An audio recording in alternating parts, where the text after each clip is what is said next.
আজ ইসলামের ইতিহাসের এমন এক পয়গম্বর এবং বাদশার কথা বলবো, যিনি সমগ্র পৃথিবী শুধু মানুষ নয়, পশু পাখি দৈত্য দানব জিন এমনকি বাতাসও তার হুকুম মেনে চলত। পৃথিবীর সর্ববৃহৎ সম্রাট এবং আল্লাহর পয়গম্বর হজরত সুলাইমান আলাইহিসসালাম একদিন তার রাজ সিংহাসনে বসেছিলেন। ওই সময় রানী বিলকিস সেখানে হাজির হলেন এবং অত্যন্ত আবদারের সুরে বললেন, হে আল্লাহর নবী হজরত সুলাইমান আলাইহিসসালাম, আপনি তো প্রায় এই পৃথিবীর এক প্রান্ত থেকে অন্য প্রান্তে ভ্রমণ করেন। আপনি যদি আমাকে এই উড়ান্ত সিংহাসনে আরোহণ করে এই বিশ্বের বিভিন্ন স্থান এবং আল্লাহ পাকের বিচিত্র সৃষ্টির রহস্য দেখার সুযোগ করে দিতেন, তাহলে জীবন ধন্য হতো। রানী বিলকিসের এই কথা শুনে হজরত সুলাইমান আলাইহিসসালাম কিছুক্ষণ চুপ থাকার পর বললেন, আল্লাহ চাইলে নিশ্চয়ই আপনার এই আশা পূর্ণ হবে। অতঃপর তারা উড়ন্ত সিংহাসনে আরোহণ করলেন এবং হজরত সুলাইমান আলাইহিসসালাম বাতাসকে বললেন, হে বাতাস, যেখানে আল্লাহ তাআলার দেওয়া পৃথিবীর সবচেয়ে অপরূপ সৌন্দর্য স্থান রয়েছে সেখানে নিয়ে চলো। এই কথা বলার সাথে সাথেই বাতাস সেই উড়ান্ত সিংহাসনকে নিয়ে উড়তে লাগলো। চলতে চলতে 7 সমুদ্র পার হয়ে গেল। কিছুক্ষণ পর দেখলো সমুদ্রের মাঝে একটি অপরূপ সৌন্দর্যময় দ্বীপ রয়েছে। সুলাইমান আলাইহিসসালামের হুকুম পাওয়া মাত্রই বাতাস সেখানেই নামিয়ে দিল। হযরত সুলাইমান আলাইহিসসালাম ও রানী বিলকিস সেই দ্বীপের সৌন্দর্য উপভোগ করছে। রানী বিলকিস দেখলো সেখানে সুন্দর সুন্দর পাখি, নাম না জানা কত প্রাণী, অপরূপ সৌন্দর্যময় সমুদ্রের মাছ ঘুরে বেড়াচ্ছে। এটা দেখে রানী বিলকিস বলল, হে আমার প্রতিপালক, হে মহান আল্লাহ, তোমার সৃষ্টি এই পৃথিবী না জানি কত সুন্দর। আল্লাহ, এই পৃথিবীর কোনো নিয়ামতকে আমরা অস্বীকার করতে পারবো না। এই কথা বলা শেষ হতে না হতেই হযরত সুলাইমান আলাইহিসসালাম গভীরভাবে লক্ষ্য করে দেখল তাদের মাথার উপর দিয়ে কতগুলো ডানাওয়ালা ঘোড়া দ্রুত গতিতে উড়ে যাচ্ছে। তাদের অপরূপ সৌন্দর্য, সুন্দর আকৃতি দেখে হযরত সুলাইমান আলাইহিসসালামের খুবই ভালো লেগে গেল। তাই ওই ঘোড়াগুলোকে দেখার জন্য এক দৃষ্টিতে তাকিয়ে রইল। কিন্তু তাদের দিকে তাকাতে না তাকাতেই খুব দ্রুত গতিতে হযরত সুলাইমান আলাইহিসসালামের দৃষ্টির আড়ালে চলে গেল। অতঃপর হযরত সুলাইমান আলাইহিসসালাম বললেন, আপনি এখানে একটু অপেক্ষা করুন, আল্লাহর দেওয়া এই অপরূপ সৃষ্টি আমি দেখে আসি। এই কথা বলার পর উড়ান্ত সিংহাসন নিয়ে ওই ডানাওয়ালা ঘোড়ার পিছন পিছন যেতে লাগলো। কিন্তু ওই ঘোড়াগুলির গতি এত দ্রুত ছিল যে তাদের আর দেখা পেল না, কোথায় যেন অদৃশ্য হয়ে গেল। অবশেষে তিনি ব্যর্থ হয়ে রানী বিলকিসের নিকট ফিরে আসলেন। তারপর রানী বিলকিস ও হযরত সুলাইমান আলাইহিসসালাম উড়ান্ত সিংহাসন নিয়ে পুনরায় রাজ দরবারে চলে আসলো। পরের দিন হযরত সুলাইমান আলাইহিসসালাম রাজ দরবারের বিশিষ্ট জ্ঞানী গুণী ব্যক্তিদের নিয়ে আলোচনা করছিলেন। তখন সুলাইমান আলাইহিসসালাম বললেন, আপনারা কেউ কি বলতে পারবেন অপরূপ সৌন্দর্যময় ডানাওয়ালা ঘোড়া যারা আকাশে দ্রুত গতিতে উড়ে যায় তাদের কোথায় পাওয়া যাবে? তখন সেখানে উপস্থিত থাকা একজন সেনা বলল, হুজুর, এমন ঘোড়ার চোখে দেখা তো দূরের কথা, আমরা এখনো পর্যন্ত নাম শুনিনি, তবে জিনের বাদশা এই খবরটা হয়তো বলতে পারবে। তখন সুলাইমান আলাইহিসসালাম বললেন, যাও, জিনের বাদশাকে এখানে ডেকে আনো। অতঃপর কয়েকজন সৈন্য জিনের বাদশাকে এই খবর দেওয়ার জন্য রওনা হলো। জিনদের দেখা যায় না, তাই তারা সেখানে গিয়ে অদৃশ্যমান অবস্থায় বলল, হে জিনের বাদশা, হযরত সুলাইমান আলাইহিসসালাম আপনাকে এখনই হাজির হতে বলেছে। এই কথা বলে তারা সেখান থেকে চলে আসলো। সাথে সাথে জিনের বাদশা বাইরে বেরিয়ে আসলো এবং রাজ দরবারের দিকে যেতে লাগলো। জিনের বাদশা রাজ দরবারে এসে বলল, হুজুর, আপনার আদেশ পালনে আমি একান্ত কর্তব্য পরায়ণ, আমাকে ডেকেছেন কেন? তখন সুলাইমান আলাইহিসসালাম বললেন, কিছু দূরে সমুদ্রের মাঝে একটি সুন্দর দ্বীপ রয়েছে, আর ওই দ্বীপে কতগুলো ডানাওয়ালা ঘোড়া উড়ে বেড়াচ্ছে, তাদের মধ্য থেকে কতগুলো ঘোড়া ধরে আনো। এই কথা শোনা মাত্রই জিনের বাদশা অত্যন্ত চিন্তিত এবং হতভম্ব হয়ে দাঁড়িয়ে রইল। তখন সুলাইমান আলাইহিসসালাম বললেন, কি ব্যাপার, তুমি কিছুই বলছো না কেন? অতি শীঘ্রই আমার এই আদেশ পালন করো। তখন জিনের বাদশা বলল, হুজুর, আমাকে অন্য কোনো আদেশ করুন, তা আমি পালন করব, কিন্তু দয়া করে এই আদেশ প্রত্যাহার করে নিন, আমাকে ক্ষমা করে দিন। এই আদেশ পালন করার ক্ষমতা আমাদের নেই। তখন পাশে থাকা একজন সেনা ধমক দিয়ে বলল, কি বলছো? সুলাইমান আলাইহিসসালামের আদেশ তুমি পালন করতে পারবে না? তখন জিনের বাদশা বলল, হুজুর, ওই ঘোড়াগুলোর গতি এত দ্রুত যে তাদের কাছে পৌঁছাতে না পৌঁছাতেই তারা শূন্যে উড়ে যাবে, তাদের কাছে পৌঁছাতে পারবো না। তবে ছমদুন নামক একজন জিন আছে যে আপনার ভয়ে সমুদ্রের গভীরে বসবাস করে, সে হয়তো এই কাজটা করতে পারে। তখন সুলাইমান আলাইহিসসালাম বললেন, যাও তাকে সঙ্গে নিয়ে ওই ঘোড়াগুলি ধরে নিয়ে আসো। অতঃপর জিনের বাদশা তার কয়েকজন সঙ্গীকে নিয়ে সমুদ্রের কিনারায় হাজির হলো এবং উচ্চস্বরে বলতে লাগলো, হে ছমদন জিন, তাড়াতাড়ি বাইরে এসো। কিন্তু কোনো উত্তর আসলো না। তখন জিনের বাদশা চালাকি করে বলল, হে ছমদুন, তোমার জন্য একটি সুসংবাদ আছে। তুমি এখনো লুকিয়ে আছো? হযরত সুলাইমান আলাইহিসসালাম মৃত্যুবরণ করেছে। এই কথা শোনা মাত্রই সমুদ্রের নিচে থেকে ছমদন জিন আনন্দে আত্মহারা হয়ে উঠল। সে খুব আনন্দ করতে করতে তার কয়েকজন সঙ্গী সাথী সহ সমুদ্রের নিচ থেকে উপরে আসতে লাগলো। যখন তাদের কাছে আসলো তখন জিনের বাদশা বলল, হে ছমদুন, এখন আর লুকিয়ে থাকার দিন নেই। হযরত সুলাইমান আলাইহিসসালাম এই পৃথিবীতে আর রাজত্ব করতে পারবে না। এখন এই পৃথিবীর রাজত্ব আমাদের হাতে চলে আসবে। তাই দেরি না করে তাড়াতাড়ি চলো। অতঃপর যেতে যেতে তারা বেশ কিছু পথ অতিক্রম করলো। যখন তারা রাস্তার মধ্যবর্তী স্থানে উপস্থিত হলো তখন জিনের বাদশা তাদেরকে বন্দী করলো এবং কিছুক্ষণের মধ্যেই রাজ দরবারে নিয়ে হাজির হলো। হযরত সুলাইমান আলাইহিসসালামকে দেখা মাত্রই ছমদন জিন ভয়ে থরথর করে কাঁপতে লাগলো, কেননা সে ইতিপূর্বে অনেক ভুল করেছিল। অতঃপর ছমদন জিন কাকুতি মিনতি করে বলল, হুজুর, আপনার ভয়ে আমি এতদিন সমুদ্রের নিচেই ছিলাম। এই অধম আপনার কাছে পরম অপরাধী। আমি জানি ইতিপূর্বে আমি যে অপরাধ করেছি তার শাস্তি প্রাণদণ্ড। তবু আপনার কাছে ক্ষমা চাইছি, দয়া করে আমার প্রাণ ভিক্ষা দিন। এখন থেকে আমি আর কখনোই অবাধ্য হব না। তখন সুলাইমান আলাইহিসসালাম রাগান্বিত হয়ে বলল, হে ছমদুন, তোমার অপরাধ ক্ষমা করতে পারি যদি তুমি আমার একটি কাজ করতে পারো। তখন ছমদন জিন বলল, হুজুর বলুন, আপনার জন্য কি করতে পারি? তখন সুলাইমান আলাইহিসসালাম বলল, কিছু দূরে সমুদ্রের মাঝখানে একটি সুন্দর দ্বীপ রয়েছে এবং সেখানে ডানাওয়ালা ঘোড়া রয়েছে। তার মধ্য থেকে কয়েকগুলো আমার জন্য ধরে নিয়ে আসো। এটা শুনে ছমদন জিন অবাক হয়ে গেল, কিন্তু কিছুই বলল না। এই নির্দেশ পেয়ে সমস্ত জিনের দল সমুদ্রের মাঝে সেই দ্বীপে যেতে লাগলো। এই দ্বীপে এসে ছমদন জিন বলল, আপনারা সবাই জানেন এই ঘোড়াগুলোর গতি এত দ্রুত, তাদের পাকড়াও করা আমাদের পক্ষে সম্ভব নয়। তবে এই ঘোড়াগুলো ধরে নিয়ে যাওয়ার জন্য আমাদেরকে একটা কৌশল অবলম্বন করতে হবে। এই ঘোড়াগুলো যখন উড়তে উড়তে ক্লান্ত হয়ে যায় তখন এর পাশের একটি স্থানে পানি খেতে আসে। যদি আমরা ওই স্থানে শরাব মিশিয়ে রাখি তাহলে তারা শরাব খেয়ে নেশাগ্রস্ত হয়ে পড়বে, আর তখনই আমরা তাদের রশি দিয়ে বেঁধে ফেলবো। এই বুদ্ধি শুনে সবারই ভালো লাগলো। তাই তারা দেরি না করে সেই স্থানে গিয়ে হাজির হলো এবং সেখানে ওই পানির সাথে শরাব মিশিয়ে যে যার মতো লুকিয়ে পড়ল। কিছুক্ষণ পর কতকগুলো অপরূপ সৌন্দর্যময় ডানাওয়ালা ঘোড়া উড়তে উড়তে ওই পানির কাছে এসে পানি পান করলো এবং সাথে সাথেই তারা নেশাগ্রস্ত হয়ে পড়ল, আর তারা উঠতে পারছে না। আর তখনই ঘোড়াগুলিকে রশি দিয়ে বেঁধে ফেলল। অতঃপর তারা সবাই ঘোড়াগুলিকে নিয়ে হযরত সুলাইমান আলাইহিসসালামের নিকট হাজির হলো। ঘোড়াগুলি এত অপরূপ সুন্দর ছিল যে তাদের দিক থেকে চোখ ফেরাতে পারল না। এক দৃষ্টিতে দেখতে লাগলো। ঘোড়াগুলি দেখতে দেখতে হযরত সুলাইমান আলাইহিসসালাম নিজের কর্তব্য ভুলে গেলেন। তখন আসরের নামাজের শেষ ওয়াক্ত ছিল। সূর্য প্রায় অস্ত যাওয়ার মতো সময় হয়ে গিয়েছিল। ঘোড়াগুলোর সৌন্দর্য দেখার কারণে নামাজ আদায় করা হলো না। হঠাৎ সুলাইমান আলাইহিসসালামের মনে পড়ে গেল নামাজের কথা। তখন তিনি চমকে উঠলেন এবং নামাজের জন্য রাজ দরবারের ভিতরে যেতে লাগলো। আর সাথে সাথেই আল্লাহর দরবারে তওবা করলেন এবং বললেন, হে আল্লাহ, হে আমার প্রতিপালক, আমি না বুঝে এই সৌন্দর্যের মোহজালে আবদ্ধ হয়ে তোমার ইবাদত বিস্মৃত হয়েছি। আমার এই অপরাধ তুমি ক্ষমা করে দাও। এই বলে অঝরে কাঁদতে লাগলেন। ঠিক সেই সময় মহান আল্লাহ তাআলা হযরত জিব্রাইল আলাইহিসসালামকে বললেন, হে জিব্রাইল, তুমি সূর্যকে হুকুম দাও সে যেন আল্লাহর হুকুমে অস্ত্র যেতে কিছুটা সময় অপেক্ষা করে। এই নির্দেশ পেয়ে হযরত জিব্রাইল আলাইহিসসালাম সূর্যের কাছে এসে হাজির হলো এবং বলল, হে সূর্য, আল্লাহর হুকুমে তুমি ওখানেই থেমে থাকো। আল্লাহর পয়গম্বর হযরত সুলাইমান আলাইহিসসালামের নামাজ শেষ না হওয়া পর্যন্ত তুমি অস্তমিত হয়েও না।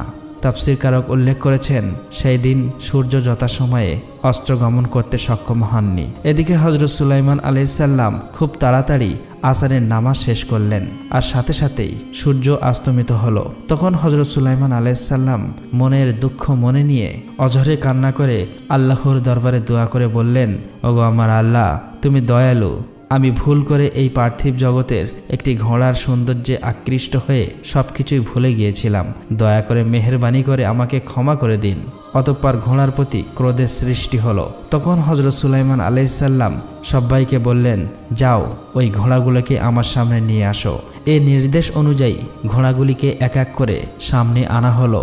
আর তখনই হযরত সুলাইমান আলাইহিসসালাম সমস্ত ঘোড়ার ডানা কেটে ফেলল। ঠিক সেই সময় গায়েব হতে আওয়াজ আসলো, হে সুলাইমান, তুমি প্রমাণ করেছ যে পৃথিবীর সবকিছুই সামান্য আর আল্লাহর প্রতি ভালোবাসা তোমার কাছে সর্বোচ্চ। অতঃপর বেশ কিছুদিন পর হযরত সুলাইমান আলাইহিসসালাম তার উড়ান্ত সিংহাসন নিয়ে একাকী কোনো এক স্থানে ভ্রমণ করছিলেন। মাঝপথে তিনি দেখলেন একজন জিন খুবই চিন্তিত এবং ভীত হয়ে তার কাছে হাজির হলো। তখন তিনি বললেন, কি ব্যাপার, তোমাকে এত ভীতু দেখাচ্ছে কেন? তখন ওই জিনটি বলল, হে আল্লাহর পয়গম্বর, হযরত সুলাইমান আলাইহিসসালাম বাবেলের কাছে এক জিনের গোষ্ঠী সাধারণ মানুষের উপর জুলুম করে এবং তাদেরকে অত্যাচার করে। শুধু তাই নয়, ওই জিনের দল জাদুবিদ্যা করে মানুষের মাঝে ফাসাদ সৃষ্টি করছে। তাদের দ্বারা মানুষের ঈমান ধ্বংস হচ্ছে এবং মানুষ সিরাতাল মুস্তাকিমের পথ থেকে সরে যাচ্ছে। হুজুর, আপনি এর বিচার করুন। এই কথাটি শোনা মাত্রই হযরত সুলাইমান আলাইহিসসালাম আর দেরি করলেন না। সাথে সাথেই তার উড়ান্ত সিংহাসন নিয়ে বাবেলের পথে রওনা হলো। এক মুহূর্তের মধ্যে হযরত সুলাইমান আলাইহিসসালাম জিনেদের সেই আস্তানায় পৌঁছে গেল। তখন হযরত সুলাইমান আলাইহিসসালাম বললেন, হে অহংকারী জিন জাতি, আল্লাহকে ভয় করো, আল্লাহর পথে এসো। তারা জানতো না আল্লাহ তাআলা হযরত সুলাইমান আলাইহিসসালামের কত ক্ষমতা দিয়েছিল। তাই সেখানে থাকা জিনদের সর্দার বলল, আমরা কারো ভয় করি না আর আমরা কারো কথাই চলি না। আর কিছু জিন হযরত সুলাইমান আলাইহিসসালামের উড়ান্ত সিংহাসনের চারিধারে ঘিরে দাঁড়িয়ে আছে এবং সকল জিনের দল অহংকারের সাথে চিৎকার করে বলতে লাগলো, কে তুমি? আমরা কারো চিনি না। সত্যি যদি তোর ক্ষমতা থাকে তবে আমাদের হারিয়ে দেখা, আমাদেরকে বন্দী কর। যেমনি এই কথা শুনতে পেল তখন হযরত সুলাইমান আলাইহিসসালাম একবার তার অলৌকিক ক্ষমতার নিদর্শন দেখিয়ে দিল। তখন সুলাইমান আলাইহিসসালাম তার চোখ তাদের দিকে তাকাতেই প্রবল বেগে ঝড় শুরু হলো। চারিদিকে মেঘের গর্জন শুরু করলো। মাটি ফেটে বড় বড় লোহার শিকল বার হতে লাগলো এবং এক একটি জিনকে সাথে সাথেই বেঁধে ফেললো। তারা 1 ইঞ্চি কোথাও নড়তে পারছে না। এটা দেখে সমস্ত জিনের দল হযরত সুলাইমান আলাইহিসসালামের পায়ে লুটিয়ে পড়ল এবং বলল, আপনি কে? আমাদের ক্ষমা করে দিন। তখন তিনি বললেন, আমি দাউদ পুত্র এবং আল্লাহর পয়গম্বর হযরত সুলাইমান আলাইহিসসালাম। আল্লাহ আমাকে এই বিশ্বের বাদশা বানিয়েছেন। এই জিনের দল, খবরদার সাবধান হয়ে যাও। এই জমিনে ফাসাদ সৃষ্টি করো না, নয়তো আল্লাহর আযাবে তোমরা ধ্বংস হয়ে যাবে। অতঃপর সমস্ত জিনেরা এক আল্লাহর উপর ঈমান আনে এবং সুলাইমান আলাইহিসসালামকে নবী হিসেবে মেনে নেয়। আর তারা ওয়াদা করে যতদিন তারা এই পৃথিবীতে থাকবে ফাসাদ সৃষ্টি করবে না এবং মানুষকে অত্যাচার করবে না। আর এভাবেই পৃথিবীতে সকল জিনেরা হযরত সুলাইমান আলাইহিসসালামের সমস্ত হুকুম মেনে চলে। মানুষ ছাড়াও জিনেরা হযরত সুলাইমান আলাইহিসসালামের রাজ দরবারে যাওয়া আসা করতেন। একদিন হযরত সুলাইমান আলাইহিসসালাম সমস্ত মানুষ ও জিনদের নিয়ে দ্বীনের তালিম দিচ্ছিলেন এবং তাকদীর সম্পর্কে আলোচনা করছিলেন। তাদের মধ্যে উপস্থিত ছিল সেই সময়ের সবচেয়ে শক্তিশালী একটি জিন। সে হঠাৎ বলে উঠল, হুজুর, আমার মনে হয় তাকদীর যদি খারাপ থাকে তাহলে আমরা পরিবর্তন করতে পারি। তখন সুলাইমান আলাইহিসসালাম বললেন, তাকদীর পূর্ব থেকে আল্লাহর নির্ধারিত। সেই জিনটি বলল, না, এটা আমি পরিবর্তন করতে পারবো, আমাকে কিছু বছর সময় দিন, আমি এই কাজ সম্পূর্ণ করেই দেখাবো। এই বলে তর্ক করতে লাগলো। তখন সুলাইমান আলাইহিসসালাম তাকে এই কাজ সম্পন্ন করতে কিছু বছর সময় দিল। একদিন এই জিনটি একা একা চিন্তা করছিল এই কাজটি কিভাবে করবে। সে কোনো এক জায়গা দিয়ে উড়ে যাচ্ছিলেন। এমন সময় হঠাৎ দেখল এই রাজ্য থেকে কিছু দূরে এক ধনী ব্যক্তির একটা বিশাল প্রাসাদ রয়েছে। সেখানে কতগুলো ছোট মেয়ে খেলা করছে। এটা দেখে জিনটি ওখানেই দাঁড়িয়ে পড়ল এবং অদৃশ্য হয়ে ওই ধনী ব্যক্তির ছোট মেয়েকে উড়িয়ে নিয়ে গেল। যেতে যেতে সে বহু দূরে গভীর জঙ্গলের মাঝে একটি নির্জন জায়গায় গিয়ে হাজির হলো। একটি ঘরের মধ্যে ওই ছোট্ট মেয়েকে রেখে দিল। ততক্ষণে সে অজ্ঞান অবস্থায় ছিল, তাই সমস্ত খাওয়ার জিনিসপত্র জিনটি তার কাছে এনে রাখলো। কিছুক্ষণ পর ওই ছোট্ট মেয়েটির জ্ঞান ফিরে আসলো। তখন দেখলো সে কান্না করছে। এটা দেখে জিনটি একটি দরবেশের রূপ ধারণ করে তার কাছে এসে বলল, তুমি কোনো চিন্তা করো না, তোমার কিছু হবে না। কিছুদিন পরে সব ঠিক হয়ে যাবে। এখন এগুলি খেয়ে নিয়ে তুমি বিশ্রাম করো। এদিকে সেই ছোট্ট মেয়েটি কিছু বুঝতে পারছে না আসলে সে কোথায় এসে পড়েছে। এভাবে অসুবিধার মধ্যে তাই সে সময়ের সাথে সবকিছু মানিয়ে নিল। একদিন ওই ছোট্ট মেয়েটি জিনকে বলল, আপনি আমার জন্য প্রয়োজনীয় জিনিসপত্র আনতে পারবেন? জিনটি বলল, নিশ্চয়ই পারবো, তুমি এই ঘরের মধ্যে থাকো, আমি কিছুক্ষণের মধ্যে ফিরে আসব। এই কথা বলার পর সে যখন ঘরের বাইরে গেল তখন মেয়েটি দেখল ওই লোকটি অদৃশ্য হয়ে যাচ্ছে। এটা দেখে মেয়েটি মনে মনে ভাবল, এরা নিশ্চয়ই মানুষ না, অন্য কিছু হবে, কেননা এখানে এত বছর কোনো মানুষের দেখা পায়নি। তখন তার মনে আরও প্রশ্ন উদয় হলো এবং ভয়ে ভয়ে একা বাড়ির বাইরে জঙ্গলের দিকে তাকিয়ে রইল। তারপর বেশ কিছু বছর অতিবাহিত হয়ে গেল। এখন মেয়েটি যুবতী বয়সে পরিণত হয়ে গেছে। এদিকে ওই জিন মনে মনে ভাবতে লাগলো, এই মেয়েটি এখন বড় হয়ে গেছে। হযরত সুলাইমান আলাইহিসসালামের কাছে যে তর্ক করেছিলাম সেটা জিতে আমি দেখিয়ে দেব। পরের দিন রাতে প্রবল বেগে ঝড় বৃষ্টি শুরু হয়েছে। মেয়েটি একা ঘরের মধ্যে ভয়ে ভয়ে আতঙ্ক হয়ে আছে। এমন সময় হঠাৎ করেই ঘরের বাইরে থেকে দুইজন ব্যক্তি বলল, বাড়িতে কেউ আছেন? দয়া করে আমাদের একটু আশ্রয় দিন। এই নির্জন জঙ্গলে বহু বছর পরে এমন ঝড় বৃষ্টির দিনে অচেনা অজানা কোনো মানুষের আওয়াজ শুনে সে চমকে উঠল। তখন মেয়েটি বলল, আপনারা কে? তখন ওই লোক দুটি বলল, আমরা মুসাফির, আমরা বিপদে পড়েছি, ঝড় বৃষ্টি থামলে কাল সকালেই আমরা রওনা দেব। তখন ওই মেয়েটি তাদের ঘরের মধ্যে আশ্রয় দিল। দেখল তাদের মধ্যে একজন গরিব অসহায় আর একজন বিশাল ধনী ব্যক্তি মনে হচ্ছে। মেয়েটি কিছু বলল না। সেই রাত অতিবাহিত হয়ে গেল। পরের দিন সকালবেলা তারা ওই মেয়েকে জিজ্ঞেস করল, তুমি কে আর এখানে কিভাবে এসেছো? নির্জন জঙ্গলের মাঝে একা কেন? তখন মেয়েটি বলল, আমি তো একটি জিনের হাতে বন্দী আছি। বহু বছর আগে শিশু বয়সে আমাকে সে তুলে নিয়ে এসেছিল। এর বেশি আমি কিছুই জানি না। দয়া করে আপনারা চলে যান, কেননা কিছুক্ষণের মধ্যেই হয়তো জিন এসে পড়বে, তখন তোমাদের ক্ষতি হবে। তখন ওই ধনী যুবকটি বলল, আমরা তোমাকে এই জিনের হাত থেকে বাঁচিয়ে নিয়ে যাব। যুবতী মেয়েটি বলল, তোমরা এই জিনের সাথে মোকাবেলা করতে পারবে না, দয়া করে আপনারা চলে যান। অতঃপর ওই গরিব ব্যক্তিটি বলল, তুমি যে এই যুবককে দেখছো সে আসলেই এক ছোট্ট রাজ্যের রাজার ছেলে, আর আমি তার নৌকার মাঝি। আমরা মৎস্য শিকারের জন্য বার হয়েছিলাম, কিন্তু প্রবল ঝড় বৃষ্টির কারণে আমাদের নৌকা ডুবে গিয়েছে। কোনো প্রকার জীবন বাঁচিয়ে আমরা এখানে এসেছি। তখন যুবকটি বলল, আমি জানতে চাই কেন জিন আপনাকে এভাবে বহু বছর বন্দি করে রেখেছে? তখন যুবতী মেয়েটি বলল, আমি কিছুই জানি না, জিন আপনাদের ক্ষতি করতে পারে। এই বলে তাদের ঘরের মধ্যে লুকিয়ে রাখলো। এদিকে জিন আসার সময় হয়ে গিয়েছিল। হঠাৎ করে জিনটি কিছু খাবার জিনিস এনে ঘরের মধ্যে প্রবেশ করলো এবং বলল, কি ব্যাপার, আজকে যেন অন্যরকম দেখাচ্ছে, এখানে কি কোনো মানুষ এসেছিল? তখন মেয়েটি বলল, আপনি এসব কি বলছেন? এমন নির্জন জঙ্গলের মাঝে মানুষ কোথা থেকে আসবে? আপনার ধারণা ভুল হচ্ছে। তখন জিনটি বলল, ঠিক আছে, আমি চলে যাচ্ছি। রাজ দরবারে আমার কিছু গুরুত্বপূর্ণ কাজ আছে, এখানে আসতে বেশ কয়েকদিন দেরি হতে পারে। এই কথা বলে জিনটি সেখান থেকে চলে গেল। তাদের ইচ্ছা এই নিষ্পাপ মেয়েটিকে নির্জন জঙ্গলের মাঝে এই জিনের হাত থেকে রক্ষা করবে। অতঃপর নৌকার মাঝি বলল, আপনারা দুজন বিবাহ করে নিন এবং এই জঙ্গল ছেড়ে মানুষের মাঝে বসবাস শুরু করুন। আমি একা বাড়ির দিকে রওনা হয়ে যাচ্ছি, কিছুক্ষণ পর লোকজন নিয়ে আপনাদেরকে উদ্ধার করব। এই কথা মতো নৌকার মাঝি তাদের বিবাহ সম্পন্ন করল এবং শহরের পথে রওনা দিল। এইভাবে বেশ কয়েকদিন অতিবাহিত হয়ে গেল। দুজনে সুখে শান্তিতে বসবাস করতে লাগলো। কিন্তু তাদের ইচ্ছা ছিল জিনের হাত থেকে কোনো রকম পালিয়ে যেতে, কিন্তু সম্ভব হচ্ছে না। অতঃপর কয়েকদিন পর যখন ওই জিনের আসার সময় হলো, তখন ওই যুবককে লুকিয়ে রেখেছিল।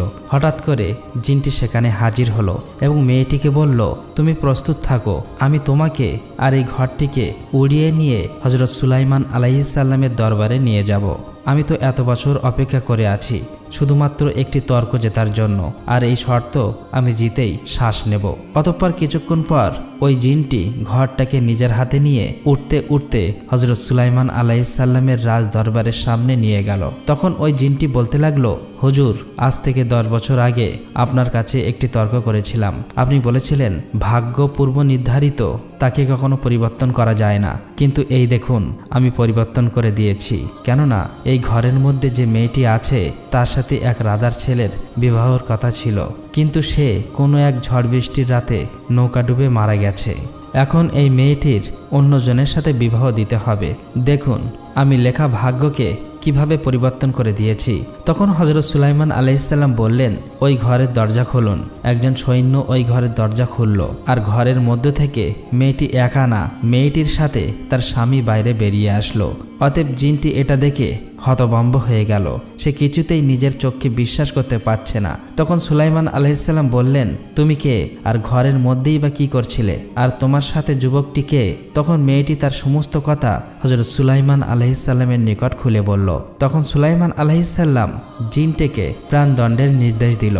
প্রিয় দর্শক, এই ঘটনা থেকে আমাদের অনেক কিছু শেখার আছে। পৃথিবীর যতই মূল্যবান কিছু থাকুক না কেন, আল্লাহর কাছে তা খুবই সামান্য। তাই পৃথিবীর লোভে বশবর্তী হয়ে আমরা যেন সেই আখিরাতকে ভুলে না যাই। যেভাবে পৃথিবীর সমস্ত নবী রাসূল আল্লাহর হুকুম পালন করে গেছেন, আমাদের উচিত আল্লাহর হুকুম পালন করা এবং নবী রাসূলদের পথ অনুসরণ করা। আল্লাহ তাআলা যেন আমাদের সকলকে সঠিক পথে চলার জন্য তৌফিক দান করেন। আমিন। আসসালামু আলাইকুম।